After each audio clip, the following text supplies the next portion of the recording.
ආයුබෝවන් සියලු දෙනා පිළිගන්නවා මොයික්සා YouTube channel එකේ තවත් අලුත් වීඩියෝ එකකට. අද අපි ඔයාලට අරගෙන ආවිල්ලා තියෙන්නේ 2014 නිකුත්තු අద్භූත ත්‍රාසජනක මූවි එකක්.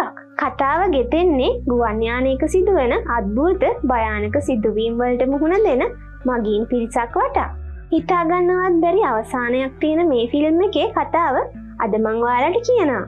එහෙනම් ඉතින් වැඩි කතා නැතුව අපි යමු ෆිල්ම් එක පැත්තට. මුලින්ම අපිට පෙන්වන්නේ ලොස් ඇන්ජලිස් ඉඳන් ටෝකියෝ වලට ගුවන්ගත වීමට තියෙන ෆ්ලයිට් 7500 ගුවන් යානය. ඉතින් මේකට විවිධ ජාතියේ මිනිස්සු ගොඩ වෙනවා. ඔවුන්ට උදව් කිරීම සඳහා ලස්සන හුරුබුහුටි එයා හොස්ටස්ලු දෙන්නෙක් ඉන්නවා. එක්කෙනෙක් ලවුරා, අනෙක් කෙනා සුසි. සුසි ගැන කියනවා නම් සුසි බැඳලා දැනට අවුරුදු 1මාරක් වෙනවා. නමුත් සුසි තාමත් තමන්ගේ පරණ පෙම්වතා ගැන හිත තමයි යානයට ගොඩ වෙන මගින් සුන්දර හිනාවකින් පිළිගත්ත ලවුරා කන්ට්‍රෝල් රූම් එකට යනවා. මෙතනදි මේන් පයිලට් ඇවිත් ලවුරාගේ තොල් සිප ගන්නවා. මේ මේන් පයිලට් දැනටමත් කසාද බැඳපු කෙනෙක්. ඒක මේ ලවුරා දන්නවා. හැබැයි ලවුරා හිතාගෙන ඉන්නේ මේන් පයිලට් ඔහුගේ බිරිඳගෙන් ඩිවෝස් වෙලා ලවුරා ළඟට එයි කියලා. ඒක එහෙම වෙද්දී සති 3කින් ඩිවෝස් වෙන්න බලාගෙන ඉන්න කපල් එකක් පෙන්නනවා. ඔවුන් නමින් රෙඩ් සහ පියා මාටි. ඔවුන්ට ඉදිරි අසුන් වල ඉන්නේ මද සමය ගත කිරීමට ආසාවෙන් ඉන්න රික් සහ ලීස් ලුයිස්. ලීස් කියන්නේ තමන් ගැන ඕනවටත් වඩා හිතන කෙනෙක්. ඔවුන්ගේ එහා පැත්තේ ෂීට් එකේ කවුරුත් නැති එක් ගැන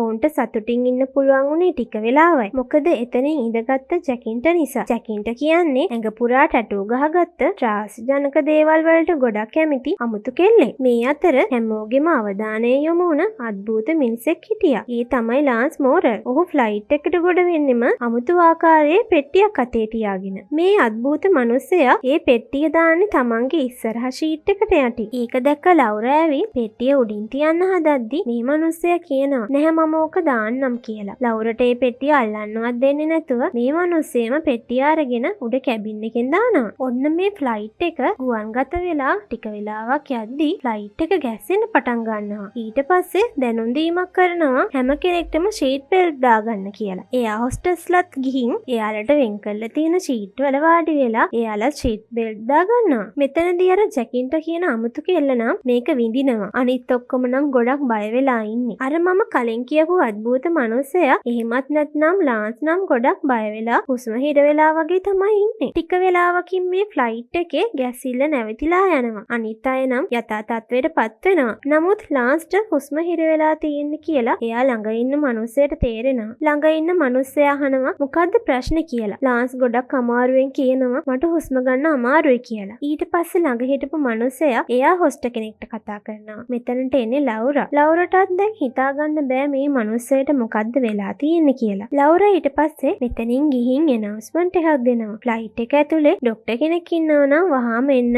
අපිට එයාගේ උදව්ව අවශ්‍යයි කියලා. ඊට පස්සේ ලවුරා ප්‍රථමාධාර පෙට්ටියත් අරගෙන ලාන්ස් ළඟට දුවගෙන යනවා. මේ අතර බ්‍රැඩ් සහ රික් දෙන්නත් එතනට එනවා. මේ දෙන්න ලොකු උත්සාහයක් ගන්නවා ලාන්ස්ව බේරගන්න. නමුත් එකපාරටම ලාන්ස්ගේ හුස්ම හිර වෙලා එයාගේ මූණ සම්පූර්ණයෙන්ම නිල් පාටට හැරෙනවා. ඊට පස්සේ මේ කට්ටිය ලාන්ස්ව වෙන තැනකට උස්සගෙන ගිහින් කරන්න පුළුවන් හැමදේම කරනවා. නමුත් මේ අයට තේරෙනවා ලාන්ස් මේ වෙද්දි ජීවතුන් අතර නෑ කියලා. ඊට පස්සේ මේ සිද්ධිය ගැන මේන් පයිලට් පාලක මැදිරියට කියනවා. නමුත් පාලක මැදිරිය මේ වෙලාවේ කියනවා දැන් කරන්න දෙයක් නෑ. අපි ඊළඟ ගුවන් තොටුපළේදී ඒ හා සම්බන්ධව කටයුතු කරන්නම් කියලා. දැන් මේ අයට එන ප්‍රශ්නේ තමයි ලාන්ස්ගේ බොඩි එක මේ ෆ්ලයිට් එක ඇතුලේ කොහෙන්ද තියන්නේ කියලා. ඊට පස්සේ මේ කට්ටිය ලාන්ස්ගේ බොඩි එක ෆ්ලයිට් එකේ තියෙන උඩ තට්ටුවකට අරගෙන යනවා. අරගෙන යන වෙලාවේ ලාන්ස්ගේ අතේ තියෙන වටිනා ඔරලෝසුව දිහා දැඩි ආචාවකින් බලාගෙන ඉන්න කොල්ලෙක් ඉන්නවා. ඒ තමයි ජෙක්. ජෙක් කියන්නේ අනිත් අයගේ දේවල් ගන්න බලන් ඉන්න හොරේ. කලින් කියපු විදියට උඩ තට්ටුවට අරන් යන ලාන්ස්ගේ බොඩි එක ෂීට් එකක වාඩි කරවලා බෙල්ට් එකක් දාලා ලාන්ස්ගේ මූණ වැහෙන්න රෙද්දකුත් දානවා. ටික වෙලාවකින් ෆ්ලයිට් එකේ ඉන්න ලස්සන තරුණ කෙල්ලෙක් වන රාකේල් වොෂ්රූම් යනවා. රාකේල් ගැන කියනවා නම් රාකේල්ට පෙම්වතෙක් ඉන්නවා. නමුත් තාම දෙන්න එකට මුණ ගැහිලා නැහැ. තාම දෙන්න ස්කයිප් එකෙන් තමයි කතා කරන්නේ. නමුත් රාකේල් වොෂ්රූම් එකට යන්නේ තමන් ප්‍රෙග්නන්ට්ද කියලා බලාගන්න. එතකොට ඉතින් අපිට හිතා ගන්න පුළුවන්නේ වෙලා තියෙන සිද්ධිය. මේ අතරතුරේදී අපිට පෙන්නනවා ලවුරා පැසෙන්ජර්ස්ලට කෝපි බෙදන ගමන් තමයි ඉන්නේ. ලවුරා මේ වෙලාවේ දකිනවා අර අද්භූත මනුස්සයා ඒ කියන්නේ ලාන්ස් හිටපු ෂීට් එකේ ලාන්ස්ගේ දතක් වැටලා තියෙනවා. ඒක දැකපු ගමන් ලවුරා බය වෙලා බිම ඇදගෙන වැටෙනවා. මේ අතරතුරේදී අපිට පෙන්නනවා බ්‍රෑඩ් වතුර බොන්න හදනවා. ඒ වෙලාවේ බ්‍රෑඩ් දකිනවා ඔහුගේ ඇඟිල්ල නිල් පාටට හැරිලා තියෙනවා. සාමාන්‍යයෙන් එකපාරම වායු අවපීඩන තත්ත්වයක් හරි ඔක්සිජන් ඩ්‍රොප් වෙද්දී තමයි මේ වගේ ඇඟිල්ලක් නිල් පාටට හැරෙන්නේ. මේ අතරතුරේ බ්‍රෑඩ් ළඟ තියෙන වතුර බෝතලෙත් එකපාරටම හැකිලිලා යනවා. ඒ විතරක් නෙමෙයි. ලවුරා ළඟ තියෙන බෝතලෙත් හැකිලෙනවා. දකින්න ලවුරා ළඟම තියෙන ෂීට් එකක වාඩි වෙලා ෂීට් බෙල්ට් එකක් දාගන්න ගමන් අනිත් අයට කෑ ගහලා කියනවා වාඩි වෙලා ෂීට් බෙල්ට් දාගන්න කියලා. මේ වෙලාවෙම කවුරුත් නොසිතූ විදියට ෆ්ලයිට් එකේ කලින්ටත් වඩා ලොකු ගැස්මක් ඇති වෙන්න පටන් ගන්නවා. උඩ කැබින් වල තියෙන බඩුත් පැසෙන්ජර්ස්ලගේ ඇඟට වැටෙනවා. ඉතින් මේ ෆ්ලයිට් එකේ ගැස්ම නිසා ඔක්සිජන් මාස්ක් එහෙමත් පහළට වැටෙනවා. කලබල වෙලා ඉන්න හැමෝම ඔක්සිජන් මාස්ක් වලින් හුස්ම ගන්න පටන් ගන්නවා. ඉතින් මේ අතරතුරේදී අපිට පෙන්නනවා මේන් පයිලට් සහ කෝ-පයිලට්. කෝ-පයිලට්ට සිහිය නැති වෙලා. මේ අතරතුරේදී අපට පෙන්නනවා බ්‍රෑඩ් සහ ප්‍රියත් දැන් බොහොම අමාරුවෙන් හුස්ම ගන්න උත්සාහ කරනවා. නමුත් Taman ළඟට ඇවිල්ලා තියෙන ඔක්සිජන් මාස්ක් හරහා ඔක්සිජන් එන්නේ නැහැ කියලා මේ කට්ටියට මේ වෙලාවේදී තේරෙනවා. ඔයාලට මතක ඇති රාකේල් මේ වෙද්දිත් ඉන්නේ වොෂ්රූම් එකේ. රාකේල් බොහොම අමාරුවෙන් වොෂ්රූම් එකකින් එළියට එන්න හදනවා. නමුත් රාකේල්ට වොෂ්රූම් එකකින් එළියට එන්න හම්බෙන්නේ නැහැ. එයා වොෂ්රූම් එක ඇතුළෙම සිහිය නැතුව ඇදගෙන වැටෙනවා. ඉතින් මේ අතරතුරේ අපිට පැත්තකින් පෙන්නනවා අද්භූත මිනිස්සෙක් හිටගෙන ඉන්නවා වගේ. නමුත් අපිට මේ වෙලාවේ හිතා ගන්න බෑ ඒ අද්භූත මිනිස්සෙක් වගේ පෙනුනේ මොකක්ද කියලා. මේ අතරතුරේදී බ්‍රෑඩ් තමන්ගේ ළඟ තියෙන ෂීට් වල ඔක්සිජන් මාස්ක් අරගෙන බලනවා. ඒකෙන්වත් ඔක්සිජන් එනවද කියලා. නමුත් ඒ වගේනොත් ඔක්සිජන් එන්නේ නැහැ කියලා බ්‍රෑඩ්ට තේරෙනවා. බ්‍රෑඩ්ට හුස්ම ගන්න අමාරු වෙනවා. හැබැයි ඒ වෙලෙම ඔහු දකිනවා ඔක්සිජන් සිලින්ඩරයක්. ඔහු ඒක අරගෙන ඒකට ඔක්සිජන් මාස්ක් එකකුත් සෙට් කරගෙන තමන්ගේ වයිෆ්ටත් ඔක්සිජන් දීලා ඇයවත් යථා තත්ත්වයට පත් කරගන්න සමත් වෙනවා. ඔන්න ටික වෙලාවක් යද්දි මේ තිගැස්ම අඩු වෙලා ගිහින් ෆ්ලයිට් එකේ ඉන්න හැමෝම යථා තත්ත්වයට පත් වෙන්න පටන් ගන්නවා. සිහිය නැතුව හිටිය කෝ-පයිලට්ටත් මේ වෙලාවේ සිහිය එනවා. ඊට පස්සේ පයිලට් එනවුස්මන්ට් එකක් දෙනවා පැසෙන්ජර්ස්ලට. කලබල වෙන්න එපා. වායු පීඩන ප්‍රශ්නයක් නිසා තමයි මේ සිද්ධිය ඇති වුනේ. අපේ ෆ්ලයිට් එක ගොඩක් උඩින් ගමන් කරපු නිසා තමයි ඒ වගේ තත්ත්වයක් ඇති වුනේ. දැන් ඔයාලට පුළුවන් ඔක්සිජන් මාස්ක් අයින් කරලා සාමාන්‍ය විදියට හුස්ම ගන්න. දැන් අපේ ෆ්ලයිට් එක බොහොම පහළින් තමයි ගමන් කරන්නේ. ආපසු මේ වගේ තත්ත්වයක් ඇති වෙන්නේ නැහැ. ඔන්න මේ වෙලාවේ ලවුරා දකිනවා වොෂ්රූම් එක ඇතුළේ වැටලා ඉන්න රාකේල්ව. ඉක්මනින්ම ඔක්සිජන් මාස්ක් එකක් ගෙනල්ලා දෙන ලවුරට රාකේල්ව බේරගන්න පුළුවන් වෙනවා. ටික වෙලාවක් ගත වෙනවා. ටික වෙලාවකින් ජේක් තමන්ගේ ෂීට් එකෙන් නැගිටලා යනවා ලාන්ස්ගේ බොඩිය තියෙන තැනට. ඔයාලට මතක ඇතිනේ ජේක් කියන්නේ කවුද කියලා? ජේක් කියන්නේ හොරෙක්. ජේක් එතනට යන්නේ ලාන්ස්ගේ අතේ තියෙන වටිනා වොච් එක ගලව ගන්න. ඔහු ඒක ගලව ගන්නවා. ඔහු ඒක ගලවගෙන ලාන්ස්ගේ බොඩිය එක්ක ෆොටෝ එකක් ගන්න උත්සාහ කරනවා. නමුත් මේ වෙලාවේ අපිට පෙන්නනවා ලාන්ස්ගේ මූණ රෙද්දකින් වහලා තිබුණට ලාන්ස්ගේ මූණ එකපාරටම ජේක්ගේ පැත්තට හැරෙනවා. ජේක් ඒක දැකලා බය වෙනවා. ඊට පස්සේ ජේක් ලාන්ස්ගේ මූණ වහලා තියෙන රෙද්ද අයින් කරනවා. එතනින් පස්සේ ජේක් දැක්කේ මොකද්ද? ජේක්ට මොන වගේ දෙයක්ද උනේ කියලා ඒක අපිට මේ වෙලාවේදී පෙන්වන්නේ නැහැ. ඔන්න මේ අතරතුරේදී පෙන්නනවා බ්‍රෑඩ් දැන් ෆිල්ම් එකක් බල ඉන්නේ. ඒ ෆිල්ම් එකෙත් යන්නේ ෆ්ලයිට් එකක සිද්ධියක්. නමුත් මේ බ්‍රෑඩ් මේ වෙලාවේ මේ ෆිල්ම් එක හරහා දකිනවා අර අද්භූත මිනිස්සයා. එහෙමත් නැත්නම් ලාන්ස් ඇවිල්ලා එයාට කියනවා අපි දැන් ඔක්කොම මැරෙන්න යන්නේ කියලා. බ්‍රෑඩ්ට මේ වෙලාවේ හිතා ගන්න බෑ. ඒක මැවිලා පෙරුණද නැත්නම් ෆිල්ම් එකේ තිබුණ දෙයක්ද කියලා. මේ අතරතුරේදී ලවුරා දකිනවා මේ ෆ්ලයිට් එකේ ජනේලයක් හරහා එළියෙන් තවත් ජෙට් එකක් ගමන් කරනවා. ඉතින් ලවුරටත් හිතා ගන්න බෑ මේ මොකද්ද වෙන්නේ කියලා. ඉතින් මේ අතරතුරේදී සුසී ඇවිත් ලවුරට කියනවා මේ ෂීට් එකේ වාඩි වෙලා හිටපු ජේක් දැන් නැහැ කියලා.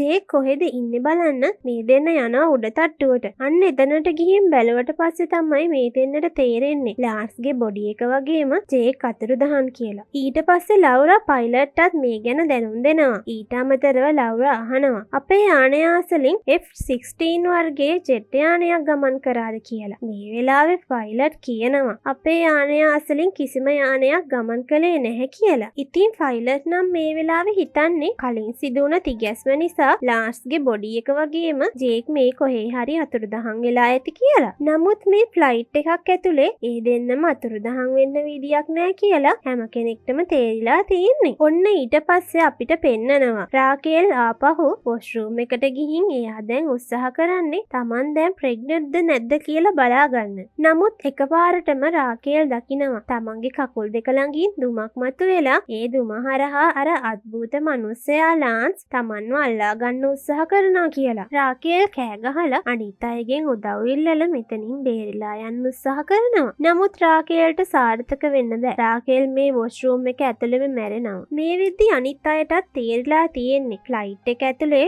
අමුතුම දෙයක් සිද්ධ වෙනවා කියලා. ඒකට එක හේතුවක් තමයි දැන් මේ ෆ්ලයිට් එකේ එයා හොස්ටර්ස්ලා හොයනවා. ෆ්ලයිට් එක පුරාම ලාන්ස්ගේ බොඩි එක වගේම ජේක් ඉන්නේ කොහෙද කියලා. ඉතින් මේ එයා හොස්ටර්ස්ලා කතා කරන දෙයක් බ්‍රෑඩ්ට ඇහෙනවා. බ්‍රෑඩ් එතනින් පස්සේ දැනගන්නවා අර බොඩි එක වගේම ජේක් අතුරුදහන් කියලා. ඊට පස්සේ බ්‍රෑඩ් ගිහින් වයිෆ්ට කියද්දි මෙතන ඉන්න අනිත් පැසෙන්ජර්ස්ලාත් දැනගන්නවා ලාන්ස්ගේ බොඩි එක වගේම ජේකුත් අතුරුදහන් කියලා. ඔන්න ඊට පස්සේ අපිට පෙන්නනවා සුසී සහ ලවුරා එකට කතා කර ඉන්නවා. සුසීට මේ වෙද්දි එයා ගැන බොහොම වරදකාරී හැඟීමක් ඇති වෙලා තියෙන්නේ. මොකද සුසී මේ වෙද්දි කසාද බැඳලා අවුරුදු 1.5ක් වෙනවා. ඒ සුසී කල්පනා කර ඉන්නේ කලින් පෙම්වතා ගැන. අන්න ඒ නිසා මේ වෙලාවේදී ලවුරට කියනවා එයාට ඒ හැඟීම ගැන බොහොම වරදකාරී බවක් තමයි දැනෙන්නේ කියලා. ඉතින් ඒක ලවුරගේ හිතට වදිනවා. අන්න එතකොටම එනවා ලවුරා අනියම් සම්බන්ධතාවයක් පවත්වාගෙන යන ෆයිලට්. ලවුරා මෙතනදී මේ ෆයිලට්ට කියනවා අපි මේ කරගෙන යන දේ වැරදි. ඔයාට වෙනම බිරිඳක් ඉන්නවා.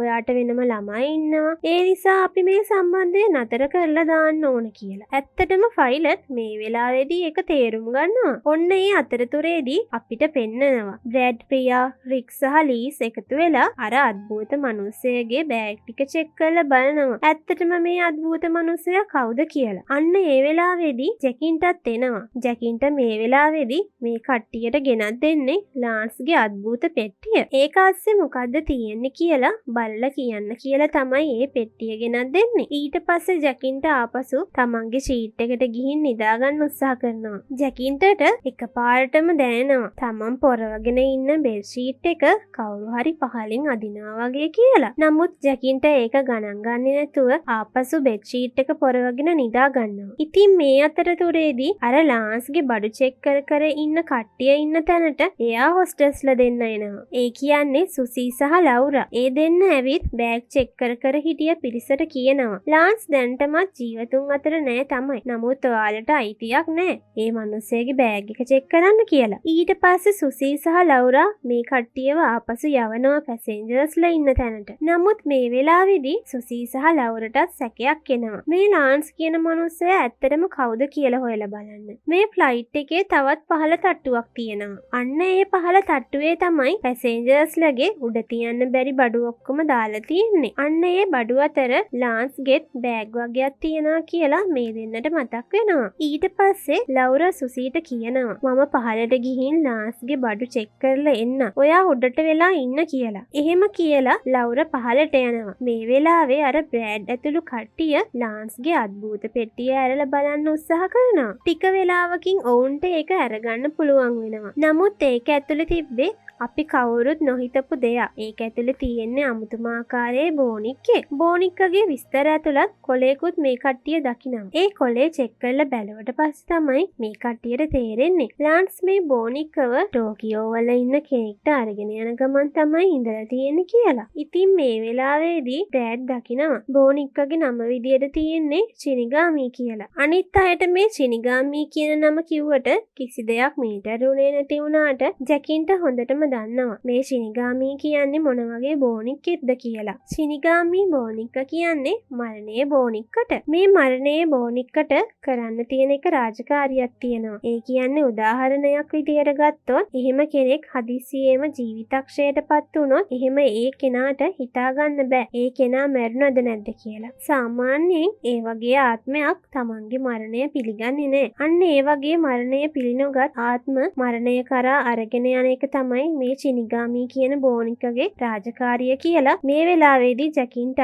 මෙතන ඉන්න හැම කෙනෙක්ටම පැහැදිලි කරලා දෙනවා. ඉතින් මේ අතරතුරේදී අපිට පෙන්නනවා ලවුරා දැන් ඉන්නේ පහළ තට්ටුවේ. එයා උත්සාහ කරන්නේ ලාන්ස්ගේ බඩුව අතර මොනවා හරි තියෙනවද කියලා බලන්න. ඉතින් ලවුරා මෙහෙම යන අතරතුරේදී මේ පහළ තට්ටුවේ කූඩුවක් අස්සේ දාලා ඉන්න බල්ලේ ලවුරට බොරනවා. ලවුරා ඊට පස්සේ ඒකට බය වෙලා තවත් බඩු වගයක් එක්කම බිම ඇදගෙන වැටෙනවා. අන්න ඒ බඩුව අතර තියෙනවා ලාන්ස්ට අයිති බෑග් එක. අන්න ඒ බෑග් එක ඇරලා බැලුවට පස්සේ ලවුරා දකිනවා අද්භූත අතක් වගේම අද්භූත කෙනෙක් ඒ බෑග් එක ඇතුලෙන් මතුවෙනවා. ලවුරා මේ වෙලාවේ උදව් ඉල්ලලා කෑ ගහනවා. ඒත් ලවුරා කටහඬ කාටවත් ඇහෙන්නේ නැහැ. ඔන්න ඒ අතරතුරේදී අපිට පෙන්නනවා පයිලට් උත්සාහ කරන්නේ කොහොම හරි පාලක මැදිරියත් එක්ක සම්බන්ධ වෙන්න. නමුත් මේ වෙද්දී ඒ සම්බන්ධතාවය සම්පූර්ණයෙන්ම බිඳ වැටලා කියලා පයිලට්ට තේරෙනවා. ඊට පස්සේ මේ පයිලට්ට තේරෙනවා තමන් ඉන්න කුටියට කෙනෙක් ආවා කියලා. ඒ කෙනා මේ වෙලාවේදී අපිට පෙනෙන්නේ නැහැ. නමුත් ඒ කුටිය ඇතුළට ආපු කෙනා දැක්කට පස්සේ පයිලට් හොඳටම බය වෙනවා කියලා මේ වෙලාවේදී අපිට පෙන්වනවා. එතනින් පස්සේ මොකද්ද උනේ කියලා තව ටික වෙලාවකින් ඔයාලට දැනගන්න පුළුවන්. ඔන්න මේ අතරතුරේදී පෙන්නනවා. දැන් සුසී බලාගෙන ඉන්නවා ලවුරා එනකම්. සුසී මේ වෙලාවේදී අර පහළ තට්ටුව දිහා බලද්දී එකපාරටම අද්භූත අතක් එළියට ඇවිල්ලා සුසිත් මේ වෙලාවේදී බය වෙනවා. සුසී ඊට පස්සේ එතනින් එහාට යද්දී සුසී දකිනවා ඒ පහළ තට්ටුවේ ඉඳන් අමුතුම ආකාරයේ දුමක් එළියට එනවා කියලා. ඉතින් මේ වෙද්දී බ්‍රෑඩ් එතනට එනවා. බ්‍රෑඩ් මේ වෙලාවේ දකිනවා සුසී මොකක් හරි දැකලා බය වෙලා ඉන්නේ කියලා. බ්‍රෑඩ් මේ වෙලාවේ සුසීගෙන් අහනවා ඔයා හොඳින්ද ඉන්නේ කියලා. නමුත් එකපාරටම ෆ්ලයිට් එකේ තියෙන කැබින් එකක් හරහා අද්භූත අතක් මතුවෙලා එහෙන්මම සුසීව ඇතුළට ඇදලා ගන්නවා. ඉතින් මේක දැකපු කට්ටියට හිතා ගන්න බෑ සුසීට මොකද්ද උනේ කියලා. ඉතින් මේ වෙද්දී මේ ෆ්ලයිට් එකේ එලාම්ස් වගේක් ඔන් වෙලා තියෙනවා. අන්න ඒ නිසා මේ ඔක්කොම කට්ටිය යනවා පයිලට්ස්ලා ඉන්න කුටියට. එතනට ගිහින් බැලුවට පස්සේ තමයි ඒ කට්ටියට දැනගන්න ලැබෙන්නේ මේ වෙද්දී මේකේ ඉන්න පයිලට්ස්ලා දෙන්නම ජීවතුන් අතර නෑ. දැන් මේ ෆ්ලයිට් එක කඩාගෙන වැටෙන්න පටන් අරන් තියෙන්නේ කියලා. ඔන්න මේ අතරතුරේදී අපිට පෙන්නනවා ජැකින්ටව. ජැකින්ට තනියම ඉන්නේ. ජැකින්ට මේ වෙලාවේ දකිනවා එයා වගේම රූපයක් තියෙන තව කෙනෙක්. නමුත් ජැකින්ට දකින මේ අනිත් කෙනා අද්භූත ආකාරයෙන් ඉන්නවා කියලා තමයි අපිට මෙතනදී පෙන්වුම් කරන්නේ. නමුත් මේ වෙලාවේදී අපිට පෙන්නනවා ජැකින්ට ගිහින් තමන් වගේ ඉන්න මේ අනිත් කෙනාව බදා ගන්නවා. ඔන්න මේ ෆ්ලයිට් එකේ ඉතුරු වෙලා ඉන්නවා කියලා අපිට පෙන්වන්නේ බ්‍රැඩ්, ප්‍රියා, රික් සහ ලීස් විතරයි. අන්න ඒ කට්ටිය මේ වෙලාවේ ෆ්ලයිට් එක ඇතුලේ ගිහින් බලනවා තව කට්ටිය ඉතුරු වෙලා ඉන්නවද කියලා. මේ කට්ටිය මෙහෙම යන අතරතුරේදී දකිනවා අර වොෂ්රූම් එක ඇතුලේ රාකේල් මැරිලා ඉන්නවා කියලා. ඊට පස්සේ බ්‍රැඩ් මෙතනින් එහා පැත්තට ගිහින් ආපහු මෙතනට එනවා. නමුත් බ්‍රැඩ් මොකක් හරි භයානක දෙයක් දැක්ක වගේ බය වෙලා තමයි ඉන්නේ. ඉතින් ප්‍රියා ගිහින් බ්‍රැඩ්ගෙන් අහනවා ඔයා මොකද්ද දැක්කේ කියලා. බ්‍රැඩ් ඊට පස්සේ ප්‍රියා වගේම ඉතුරු කට්ටියත් මෙතනින් ඇතුළට එක්කගෙන යනවා. එයා මොකද්ද දැක්කේ කියලා පෙන්වන්න කරන්න. ඔයාලට මතක ඇති මේ ෆ්ලයිට් එක ගුවන්ගත කරාට පස්සේ දෙපාරක් තිගැස්මකට ලක් වුණා. අන්න එතනින් දෙවෙනි තිගැස්ම ලොකුවටම ගියානේ. මොකද ඒක ඇති උනේ ෆ්ලයිට් එක වායු පීඩනයකට අහු වුණ නිසා. අන්න ඒ වායු පීඩනය ඇති වුණ වෙලාවෙදිම මේ ෆ්ලයිට් එක ඇතුලේ හිටපු හැම කෙනෙක්ම මැරිලා තියෙනවා. එතනින් පස්සේ එහෙනම් මේ කට්ටිය දැකලා තියෙන්නේ මොකක්ද? අන්න ඒ විදියට හැම කෙනෙක්ම හදිසියේ ජීවිතක්ෂයට පත් වුණ නිසා ඒ කිසිම කෙනෙක් තමන්ගේ මරණය පිළි අරගෙන නැහැ. ඒ කට්ටියගේ ආත්ම තමයි මෙච්චර වෙලා මේ ෆ්ලයිට් එකේ සැරිසරලා තියෙන්නේ. ඔන්න මේ අතරතුරේදී අපිට පෙන්නනවා දැන් මේ ආත්ම දකිනවා මේ ෆ්ලයිට් එකේ ටීවී එකේ නිවුස් එකක් යනවා. අන්නේ නිවුස් එකේ මේ වෙලාවේදී දකින්න ලැබෙනවා ෆ්ලයිට් 7500 ගුවන් යානය වායු කැළඹීමකට අහු වෙලා තියෙනවා. ඊට පස්සේ ඔක්සිජන් සැපයීමත් අඩාල වෙලා ගිහින් තියෙන නිසා මේ වෙද්දි මේ ගුවන් යානයේ ඉන්න හැම කෙනෙක්ම ජීවිතක්ෂයට පත් වෙලා ඉන්නේ කියලා. ජීවතුන් අතර කවුරු හරි ඉන්නවද කියලා බලන්න ඕන නිසා මේ කට්ටිය වෙනම යානයක් යවලා තියෙනවා. ඒ යානයෙන් දැකලා තියෙනවා ෆ්ලයිට් එක ඇතුලේ කිසිම කෙනෙක් ජීවතුන් අතර නැහැ කියලා. ඔයාලට මතක ඇති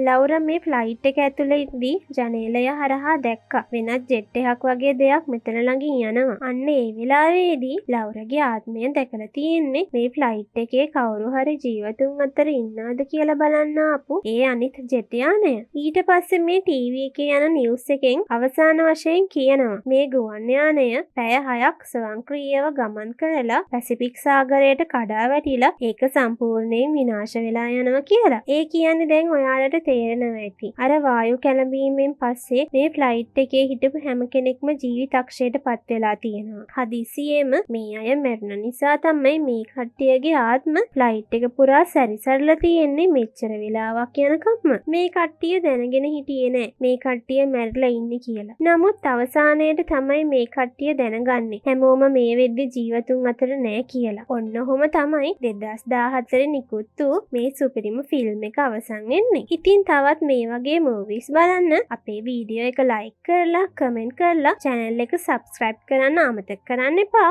තවත් දවසක තවත් මූවි එකකින් හමු වෙනකම් ඔයාලා හැමෝටම සුබ දවසක්.